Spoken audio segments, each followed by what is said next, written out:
Mirë, fillojmë gjesti. Shkam në studio drejtuesin e emisionit ADN në Radio Televizionin Publik, gazetarin, publicistin dhe analistin Ilir Yzeiri për të zhvilluar një intervizë dhe një analizë mbi zhvillimet e fundit politike në vend. Zoti Yzeiri, përshëndetje dhe faleminderit. Faleminderit ju. Zoti Yzeiri, tani nissim nga deklarata e zotit Berisha, i cili ka sulmuar Silvio Gonzaton, ambasadorin e Bashkimit Evropian, duke e quajtur përfaqësues të Ramës në Bruksel, ndërkohë që erdhi dhe një reagim nga vetë Bashkimi Evropian. Kjo nuk është gjë e re. Në narrativën e Berishës tashti në fund ka marrë pak më shumë se ç'duhet vëmendja e sulmeve që ai bën personalisht Gonzatos, përfaqësuesit Bashkimit Evropian në Shqipëri. Kjo ndoshta edhe për shkak se ai u përgëdhel pak nga disa vizita që i bën disa përfaqësues të UCD-s gjermane, më duket, pas atij izolimit të gjatë, dhe këtë e mori si një mesazh që edhe ai është një nga bashkëbiseduesit. Por kjo retorike Berishës kundër perëndimit fillon që në vitin 1996, në zgjedhjet e famshme të vitit 1996, kur ai u nda përfundimisht me perëndimin, pengoi të vinte në Shqipëri zëvendës ndihmës sekretarin e jashtëm të shtetit në atë kohë, e la në Kosovë, nuk pranoi ta priste, ndodhi ajo që ndodhi, u izolua deri në pas vitit 1997. Pak më vonë pastaj filloi të hapej, ishte një iluzion ajo që ndodhi me të në vitin 2004-2005. Ndodhi ajo që ndodhi pastaj pas 2011-s, 2012-s apo 13-s, kur u shpall, 2014-15. Që u shpall non grata. Që u shpall non grata, kur u analizua veprimtaria e tij nga amerikanët edhe nga britanikët. Pas 2021-shit. Pas 2021-shit, po. Po domethënë ju analizuat gjithë veprimtaria e tij. Dhe sot ai është një figurë që nuk ka asnjë vlerë për perëndimorët, por për fat keq disa ambasadorë këtu në Tiranë her pas here, ndoshta të frustruar me qeverinë, i çojnë sinjale Berishës dhe ai i keq përdor ato. Sepse vizita e atyre përfaqësuesve gjerman te Berisha natyrisht nuk mund të kalonte pa ndërmjetësinë edhe të ambasadës gjermane. Pa ata kanë politikat e tyre. Berisha këtë ishte ambasada gjermane që kishte shpërndar reagimin që vinte nga Çipro. Ambasada gjermane u gjend në pozitë të vështirë pikërisht atëherë kur ajo, në fillim nëse ju kujtohet, pra nëse i marrim me kronologji ngjarjet, ajo ndërmjetësoi dhe dërgoi për të takuar Berishën një përfaqësues të shtetit të Bundestagut gjerman, mos gaboj, që vajti atje për të takuar këtë përfaqësuesen e Partisë Demokratike Tabaku. Dhe ajo e çoi te Berisha. U duk sikur Gjermania u kthye me Berishën dhe Berisha nuk vonoi, por në protestën e ardhshme, nëse ju kujtohet, u paraqit me flamujt gjerman. Ambasada gjermane reagoi ashpër, dhe që nga ai moment ambasada gjermane bën shumë kujdes që të përcjell mendimin e qeverisë gjermane që qëndrimi i saj ndaj Berishës nuk ka ndryshuar. Ai, ashtu si për të gjithë përfaqësuesit e tjerë të Bashkimit Evropian, është person non grata. Kurse kjo që ndodh kjo ka vlerë vetëm për konsum të brendshëm këtu tek ne, sepse nuk ka vlerë tjetër, mendoj, për europianët. Më i ashpër ka qenë, le të themi, Berisha, se ju e keni ndjekur karrierën politike të zotit Berisha për shkak të profesionit. Më i ashpër me ambasadorët amerikanë, për shembull në vendin tonë, hiç Ryersonin, ata që vinin më pas. Jo, se me ata nuk ka qenë, me ata... Po, me Marizalinon, për shembull, me Widersin më vonë, apo... Filloi me ta dhe kjo retorikë... Donald Tusk dhe Yuri Kimin. Kjo retorikë e Berishës me ambasadorët amerikanë ka ndodhur pasi ata janë larguar, se gjatë kohës që ata kanë qenë këtu nuk ka guxuar asnjëherë që të shprehet kundër tyre.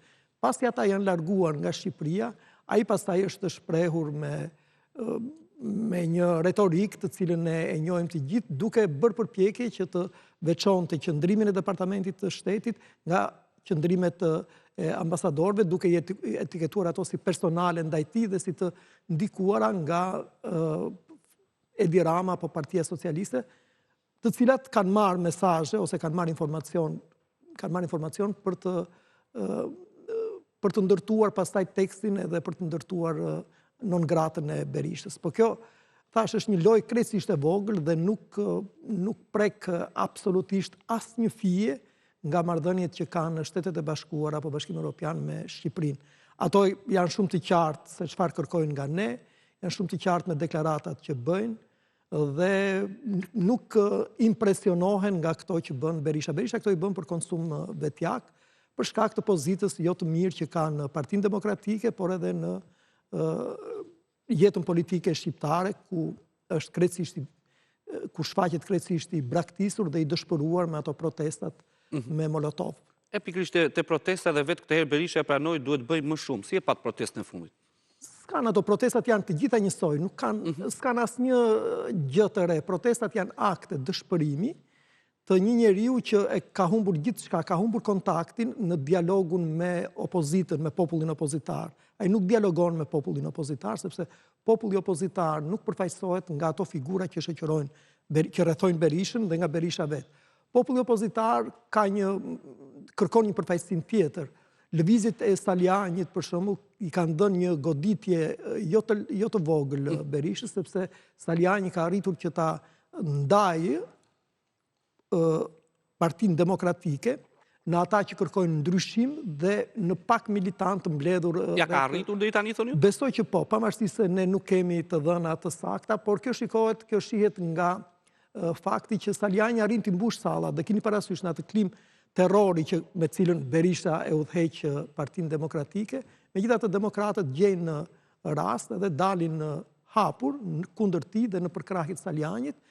Keni parasysh atë që ndodhi në Korçë, ku ai nuk arriti dot që të zhvillonte. Kjo ishte arsye që nuk lejoi për shkak Salianin as tjerët hynin gar. Për fat duhet të pranojmë që këtë radhë ai nuk e kishte shumë të sigurt, ai mund ta manipulonte fitoren, por do të kishte shkaktuar një dëm shumë të madh procesit, po t'i kishte pranuar kandidatët alternativë. Me Salianin do të ishte kandidati jo kukull siç e kemi parë në të kaluarën. Jo, po deri edhe kjo me Reme Saliu që u fut në fund fare, edhe ajo mund t'i kishte prishur punë dhe ai bëri atë gjest që ka bërë vetëm ai dita bëj dhe Enver Hoxha që i eliminoi të gjithë kandidatët edhe shpalli kandidaturën e tij të vetme. Yzeri, ndalim pak tek seanca që u mbajt me gjykatën administrative të premten. Ju keni qenë atje i pranishëm, por pati një linçim ndaj pranisë së artistit të madh Robert Ndrenik. Ai reagoi edhe për Report Televizion ditën e djeshme, por reagimi ishte vërtet shumë i ashpër, le të themi ndaj një korifeu. Nuk është krejtësisht ashtu, do të thosha unë, sepse ne e zmadhojmë shumë efektin që kanë rrjetet sociale, ku disa komentues që nuk mund të jenë më shumë se sa 100, po themi ja edhe 1000 komentues, më kupton. Nuk 1000 nuk ndodh kur. 100 komentues u shprehen me tone negative dhe me fyese ndaj Robert Ndrenikës. Rrjetet sociale të krijojnë një iluzion të gënjeshtërt. Në fakt nuk është ajo që ka ndodhur, domethënë, në një masë të madhe, gjesti i Ndrenikës është parë si një gjest human, njerëzor, ndaj një njeriu ndaj të cilit po ushtrohet një dhunë e egër juridike, ndaj të cilit është ngritur një padi nga 2 anonim që nuk ekzistojnë, pra prokurori që ka ngritur padin ndaj Erion Veliajt është një falsifikator, sepse ai ka marrë identitetin e dikujt tjetër, pra ka shtuar një emër, 2 emra, të cilët sikur kanë bërë padi. Tashti, në shtetin e së drejtës, paditësi ka një originalitet, pra ka një kartë. Pra ka një kartë identiteti. Mbrojtja e Erion Veliajt i ka kërkuar prokurorisë së SPAK t'i vërë në dispozicion identitetet e paditësit. Cili është ky? Sepse do të njihet me të. Ju e dini që në gjyqin ndaj Sali Berishës për pronat për tjetërsimin e pronave të klubit Partizani, i pari u paraqit paditësi. Ja, me që qemi të Partizani, ka nisur gjyqin themel sepse do doja një koment tuaj. Një kemi pamjet? Kemi pak pamjet. Pritet të nisë seancës, sepse jemi në këtë transmetim të drejt për drejt. Ka nisur seanca për aferën Partizani, edhe në këtë rast, për të qëndruar aty ku thatë ju, zot Yzeri, mediat kanë kërkuar të jenë që gjyqi t'i jepet dhe nuk është pranuar, ashtu si gjykatën administrative, që vendimi atje, me sa se ne dham live atë gjykatën administrative, duket sikur jo duket, po ishte shkruar përpara. Po ishte shkruar përpara sepse ai u tërhoq. Do të flasë edhe për procesin. Por këtu, domethënë, paditësi ishte ai që u paraqiti pari, Tauland Balla, ai kishte bërë padin. Tashti, kur të bëhet gjyqi i ndaj Erion Veliajt, cili paditës do të paraqitet atje. Do të vi njëri, prokurori nuk mund të jetë paditës, prokurori administron provat edhe ngre padin. Cili është ky paditës? Tash nëse ky prokuror që ka falsifikuar emrin e dikujt tjetër, pra ka paraqitur një personazh të rend, ky ka kryer një vepër penale sepse ka falsifikuar identitetin e dikujt tjetër dhe me atë identitet ose ka krijuar një identitet të rrem, ka ngritur një padi që i ka shkatëruar jetën dikujt. Pra që këtu fillon anomalia, pastaj ato çështjet ato për të cilat akuzohet Veliet janë të gjitha maskarade një njeriu të frustruar siç është Orsi Dado. Dhe është dhe zoti Dumani, s'është vetëm Dado. Dumani kryesori, Dumani e ka miratuar dhe tash siç po del Dumani e ka orkestruar gjithë këtë maskaradë dhe aty në gjykatën administrative atë ditë unë kisha kuriozitet edhe për një arsye tjetër, për të parë se si bëhen gjyqet në Shqipëri. Kjo më tërhoqi edhe si gazetar, sepse doja të dija se si zhvillohen gjyqet në Shqipëri.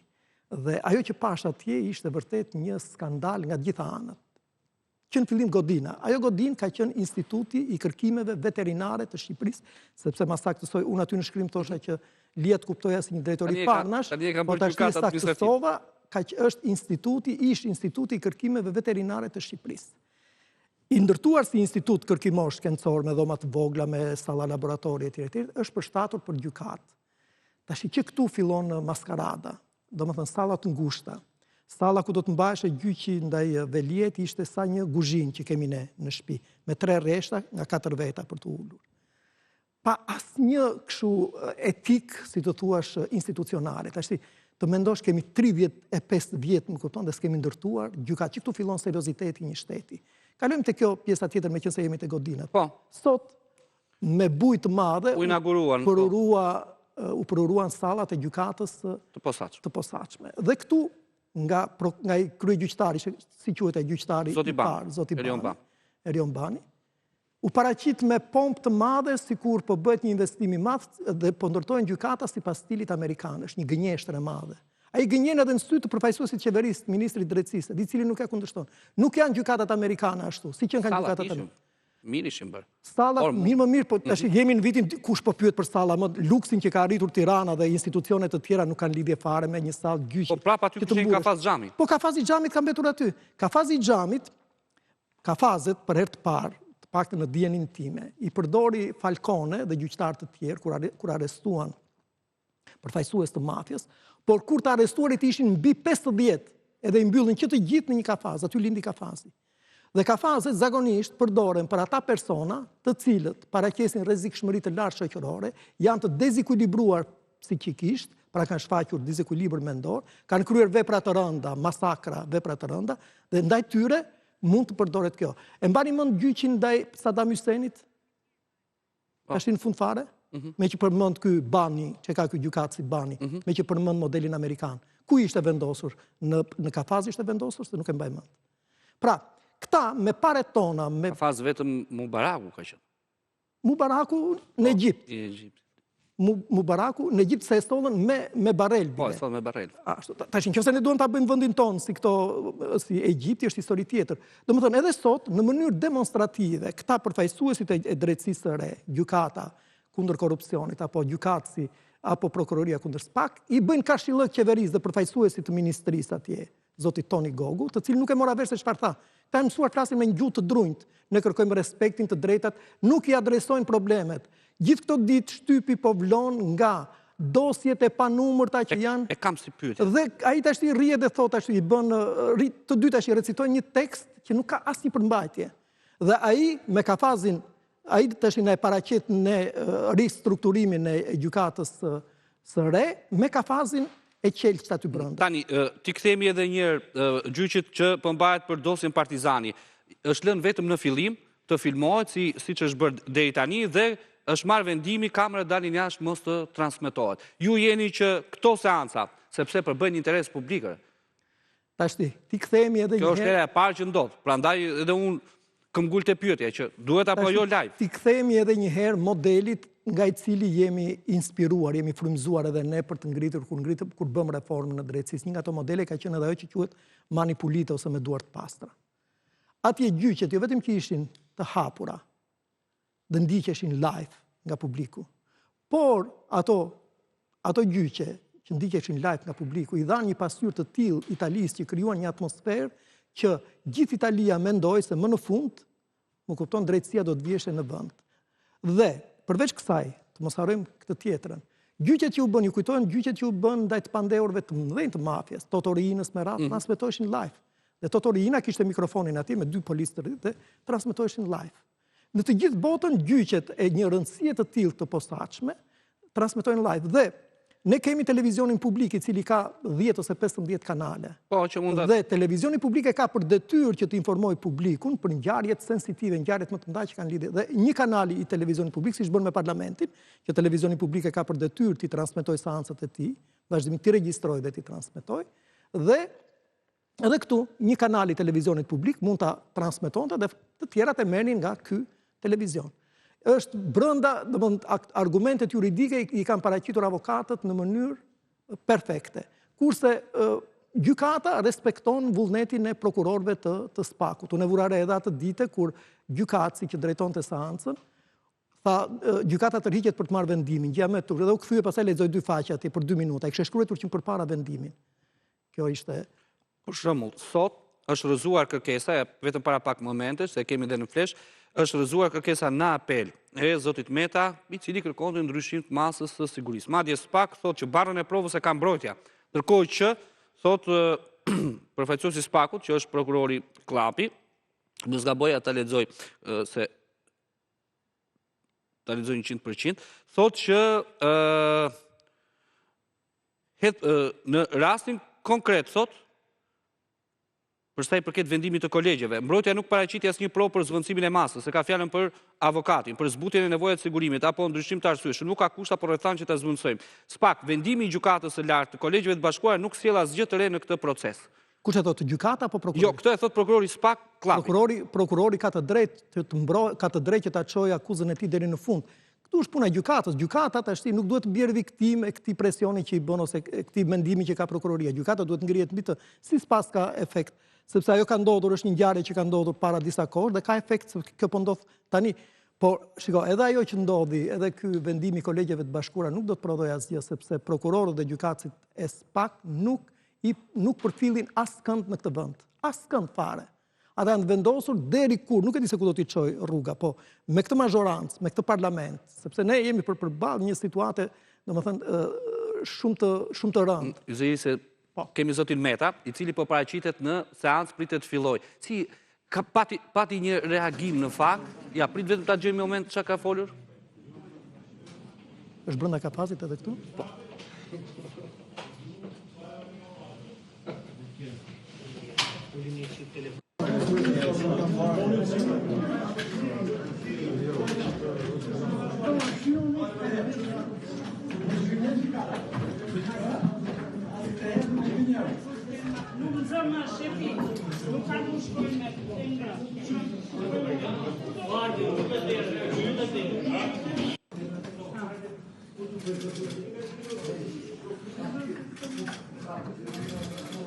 Pra, është seanca e dytë. Si shikoni transferimin e presidentit dhe sërish qëndron vetëm pranga të skaj, qëndron në kafazë. Ja, shiko tash, afrohet atje që të marrë vesh se nuk di se si të komunikoj me avokatët, më kupton. Në momentin që ai nuk komunikon me avokatët, pra nuk i ka avokatët aty që të konsultohet gjatë procesit me ta, ai gjyq për mendimin tim është 0, është 0. Çfarë rreziku mund të përbëj për shembull ish presidenti aty? Tash po të dëgjosh se kam dëgjuar edhe këtu në studion tuaj, marrëzira kupton nga ato që mund t'i thotë vetëm një, nuk e prisja që mund t'i thoshte që mund të vinë ta rrëmbejnë grupet armatosura. Se ti kush e ka thënë, te unë jo. Jo te ju, jo, po tek tek ekrani jon. Po te ekrani juaj. Mirë, mund ta ketë thënë dikush, të i ftuar. Mendimi i tij nëse, por unë nuk e besoj që mund të ndodhë kjo gjë. Kjo është thjesht ajo që botuesi Carlo Bollino e ka analizuar në mënyrë të shkëlqyer. Pra jemi me drejtsinë e Robespierrit apo me drejtsinë e italianit tjetër i cili s'po më vjen emri tani. Ne me sa duket kemi zgjedhur drejtsinë e Robespierrit edhe ta gëzojmë. Thash, ajo që mua më shqetëson nuk është kjo. Ajo që më shqetëson mua është mungesa e reagimit nga mazhoranca e cila nuk vën në lëvizje mekanizmat që ka Kuvendi i Shqipërisë, sepse këtu po rrezikohen balancat e pushteteve. Pra një pushtet, siç është pushteti juridik, po kërkon të marrë kompetencat e një pushteti tjetër, që është pushteti ekzekutiv, dhe pushteti gjyqësor. Pra brenda pushteti gjyqësor, Republika e Prokurorëve po kërkon të marrë prerogativat pushtetin e saj dhe të prish balancat. Ne sot nuk kemi gjykata, i kemi të shkatruara gjykatat. Dhe kjo është, ne kemi votuar parlamenti, nuk kemi votuar, nuk kemi në Republikën, nuk kemi në Shtetet e Bashkuara të Amerikës, ku votohet edhe për prokurorin, ku votohet për prokurorin e shtetit e tjerë. Ne kemi votuar parlamentin. Pushteti ynë është parlamenti, pushteti i popullit. Të gjithë pushtetet e tjera janë të rrjedhura nga parlamenti, dhe parlamenti ka për detyrë kur shikon që prishet balanca midis pushteteve. Pra kur një prokuror, siç është Orsi Dado, që është i kërkohet që të bëjë transparencën e emërimit të tij. Pra pala Erion Veliet ka gjetur argumente, ka gjetur fakte, që tregojnë se ai nuk është emëruar në mënyrën e duhur. Dhe i kërkon transparencë. Gjykata, në vend që të bëjë këtë transparencë, bën të kundërtën, mbron një të dyshuar, nuk po themi tjetër, por mbron një të dyshuar. Që këtu kur duhet të jetë gjykata ajo që duhet të ka barrën e provës, roli i gjykatave ka rënë, pra bie roli i gjykatave, dhe kur gjykatat janë nën presionin e prokurorëve, atëherë këtu është prishur balanci midis pushteteve. Dhe kjo duhet të sjellë alarmin e Parlamentit të Shqipërisë. Parlamenti i Shqipërisë i ka gjitha mekanizmat që përmes grupeve parlamentare, përmes komisioneve parlamentare, t'i adresoj drejt problemet, dhe nëse është e rëndësishme të bëjnë ndryshimet ligjore në mënyrë që t'u pres duart prokurorëve si Orsi Dado dhe të tjerë, kupton, të cilët kanë marrë peng, apo Altin Dumani, të cilët kanë marrë peng drejtësinë në Shqipëri.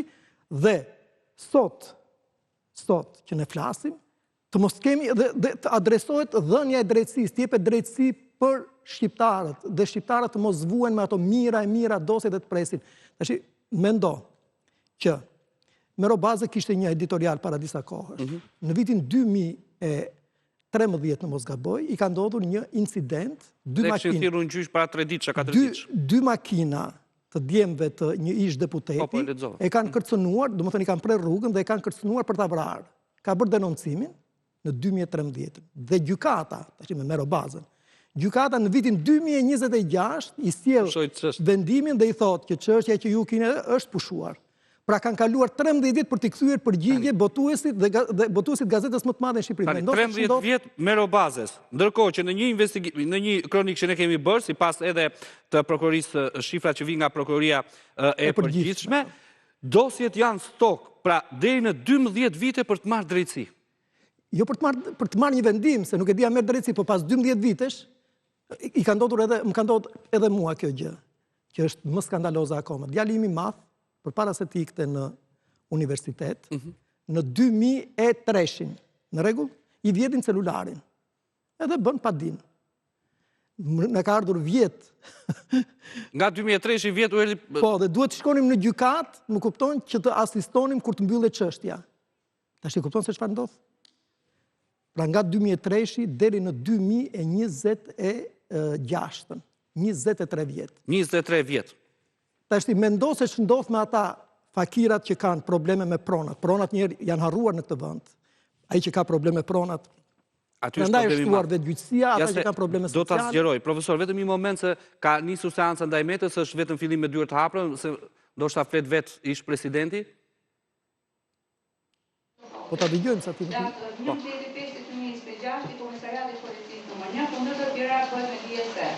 Shtetësja Fatime Kryemandi është njoftuar për të paraqitur në orën dhe datën e caktuar pas të lidhur detyrë numërimin që është regjistri tërmetar por firmosur për marrjen e vjedhjes. Dhe ka firmosur në datë 9/5/2026 personalisht Fatime Kryemandi dhe specialisti i zonës Nazmin Kareci. Po, lirojmë atëherë.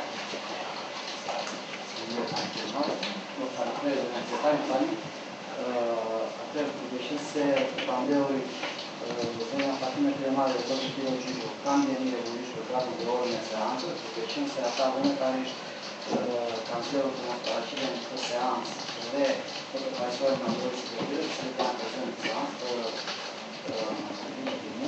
ne do të gjykata vazhdojnë të prezentojnë për shërbim të natë, që shërbimi i tyre ka Po, një moment para se shpilloj, mos fare za që është mos është e miku? Jo. Dhe asistente e gjyqësore. Po, mund të bëjë Studente, nafe. Atëherë, bërë se tyre me këtë moment?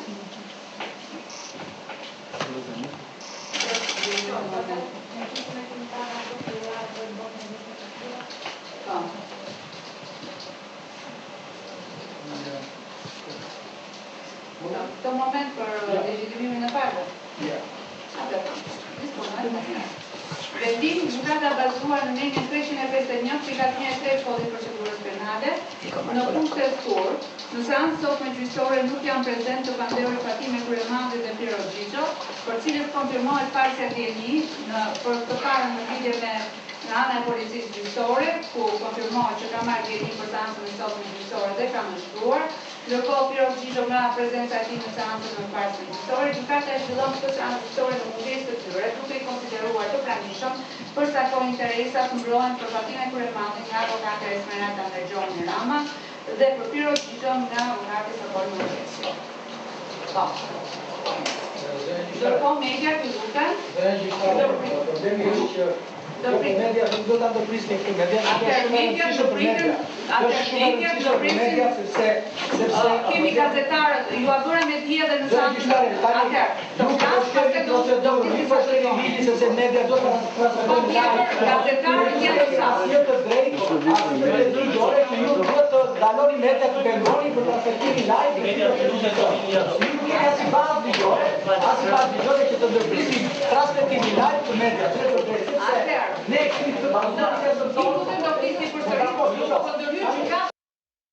Zoti Yzeri, edhe në këtë rast, pra u vendos pra që mediat të kamerat të dalin jashtë, gazetarët të qëndrojnë, por që nuk lejohet transmetimi live. Ndërkohë që këto janë rastet, le të themi, tek drejtësia e re, këto janë raste që kanë një interes të madh të opinionit publik, sepse po bëhet gjyqin themel ndaj një prej njerëzve që ka drejtuar më me pushtet. I ka pas të gjitha në president, kryetar kuvendi, kryeminist. Ky është, për mendimin tim, vendimi i kësaj gjyqtare është një vendim prej frikës dhe është një vendim i brisht, sepse ajo tha që gazetarët mund të rrinë. Tash unë e pash edhe atje në gjykatën administrative. Kamerat ikën, gazetarët vërtet ndetën dhe askush nuk ua kontrollonte celularët. Mund ta regjistrojnë, por kjo nuk është e ligjshme. Pra, ti mund ta hapësh, ke një celular të mirë në fund fare, e hap atë dhe regjistron të gjithën, por nuk është e ligjshme. Ku jemi këtu? Pse do ta bëj këtë një gazetar apo dikush tjetër? Sepse ajo nuk kontrollon, nuk vjen njeriu të kontrollojë, gazetarët mund të rinë. Gazetarët pastaj mund të raportojnë sipas se gazetari ai që raporton ka një qëndrim të caktuar ose raporton sipas mënyrës se si e shikon ai. Dhe kjo e çon ndryshet e publikut thonë. I jep një anësi paraqitjes, kurse në fakt, aty u thatë pak në gjykatën administrative që gjykata është e detyruar që ti regjistroj të gjitha këto çështjet, të gjitha gjyqet. Janë të regjistruar ato. Ti regjistroj me zë dhe me figurë dhe t'ia bën në dispozicion palës kur e kërkon apo tjera. Por keqja është që kjo gjykatë dhe kjo prokurori në shembullin dhe në udhëheqjen e Altin Dumanit dhe Olsi Dados është mësuar që çfarë regjistron, çfarë vjedh nga celularët që u merr atyre që i fut brenda, u ashet klientëve të saj, fundrrinave që janë të shpërndarë në rrjetet sociale, të cilët pastaj publikojnë ato si të duan. Pra e përdor SPAK-u dhe prokuroria e përdorin këtë për qëllime intimidimi, friksimi, për të hapur për të bërë gjyqet popullore siç ka ndodhur deri tani, me atë që i kanë bërë Monika Kryemallait, Erion Veliajt edhe shumë të tjerëve. Ti i gjen mbushen në rrjetet sociale dhe disa media që rrinë dhe ushqehen nga këta të dy, nga Olsdado dhe nga Altin Dumani, me të dhëna sensitive nga çështje që akoma nuk janë gjykuar, më kupton? Dhe kur vjen puna për të bërë transparencën, tash siç e kërkon kushtetuta, ti thua dil kamerat jashtë. Ti mund t'i nxjerrësh, natyrisht nuk mund të lësh të gjitha kamerat, po siç u thash, zgjidhja është mund të lejosh një kamerë të RTS-s, e cila vihet atje, e regjistron të gjithën dhe cili do se nuk do rinë të gjithë tash edhe në kjo se gjyqi mund të zgjas 6 orë, më kupton, nuk do rinë gjithë ti ke kontrata dhe me reklamën, ke kontrata me të tjerët. Ai që do pastaj e ka një kanal se ku ta shikoj këtë gjë. Dhe ke televizionin publik që ka 12 kanale apo mbi 12 kanale. Një kanal mund ta vinte në dispozicion, siç ndodh me Kuvendin apo siç ndodh kur janë ngjarje të tilla sensitive. Mirë, po këto kërkojnë mirëkuptim institucional. Këto kërkojnë dhe janë vullnet i një shteti që është shteti së drejtës, një shtet që është ngritur për të ndërtuar, për të mbrojtur interesat e publikut.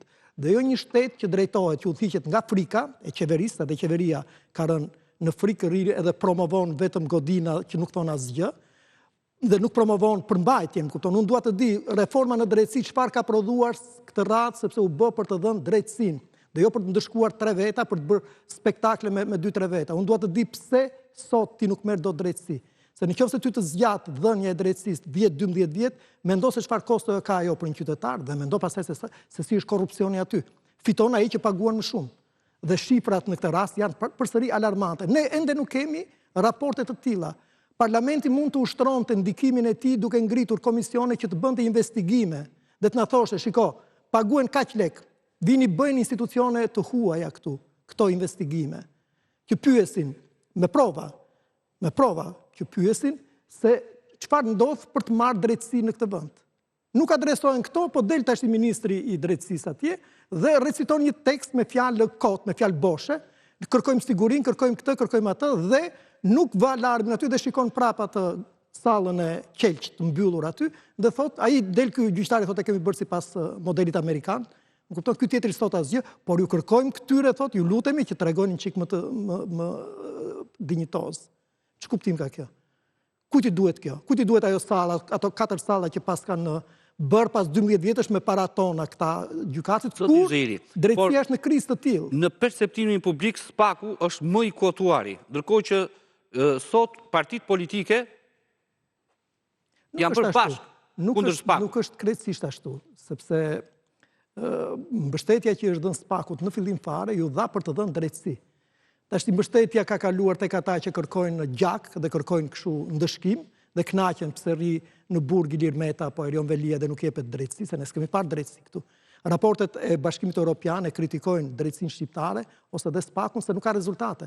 Ka 7 vjet, 8 vjet që është krijuar, që kur në 2018 nuk që është krijuar, dhe nuk ka përfunduar një proces, 2016, dhe nuk ka përfunduar një proces, bën vetëm spektakle. Asnjë proces nuk ka përfunduar. Ka goditur grupet shumëta kriminale, ka sekuestruar, ka vendosur, ka çuar në bankën akuzuarve dhe ka dënuar edhe drejtues institucionesh. O zotëri, gjykata e krimeve të rënda kundër korrupsionit, kur punonte Gurali Brahimllari, kam thënë edhe një herë këtu, kanë goditur grupet më të rrezikshme dhe kanë dhënë vendime me burgim të përjetshëm. Ke dëgjuar në një vendim të tillë me burgim të përjetshëm? I kanë dhënë ai Gurali Brahimllari për grupet më të rrezikshme që vepronin deri në 2000, i shkatruan dhe i futën, bën marrëveshje të mëdha për hartuan ligjin antimafia etj etj.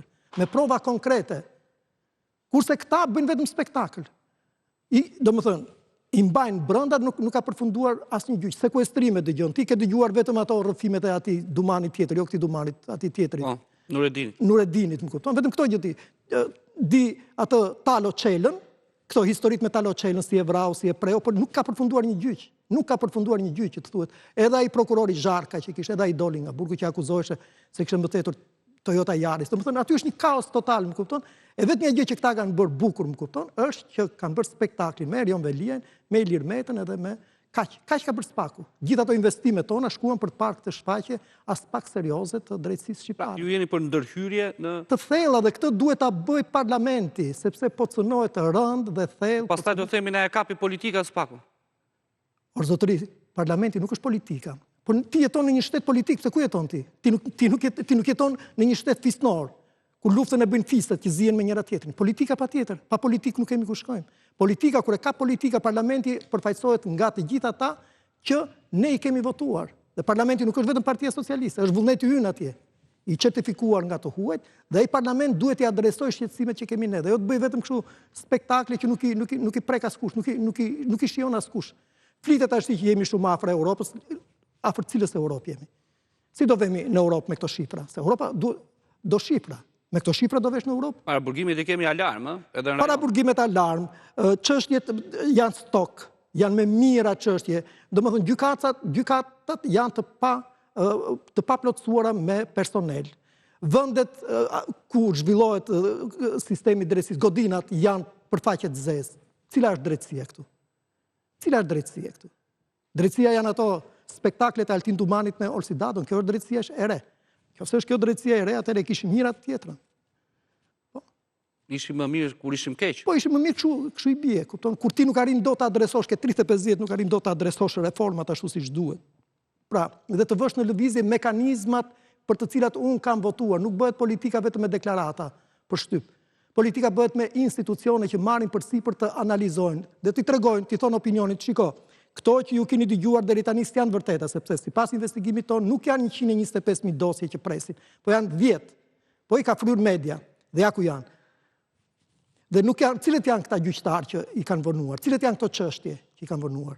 Ke gjithë ata parlamentarë që rinë kot atje, shkojnë vetëm për të zënë me njëri tjetrin, që ti duhet t'i vësh në punë, se është një institucion që ka këshilltar, ka specialist, mund të vërë në lëvizje gjithë shoqërinë, më kupton, për të adresuar një problem që po e shkatëron demokracinë shqiptare. Të gjithë njerëzit, edhe administratën po ashtu, kanë frikë njerëzit të di që në bashkinë e Tiranës janë 380 milion euro të pavëna në punë, se askush nuk firmos. Pse? Sepse mund t'i teket një olësit tjetër, se olësat nuk marojnë këtu, një dadoje tjetër, një bullonja, një dadoje tjetër, më kupton, që të vjen edhe të bën gjëmën. Dhe parlamenti heshtë. Kjo është drama, kjo është drama që ka ky vend. Më kupton. E qartë. Yzeiri, të falenderoj shumë. Ishe kënaqësi gjithmonë. Faleminderit edhe ju. Ishim me gazetarin, publicistin dhe analistin Ilir Yzeiri, shkojmë në një hapësirë të shkurtër publicitar.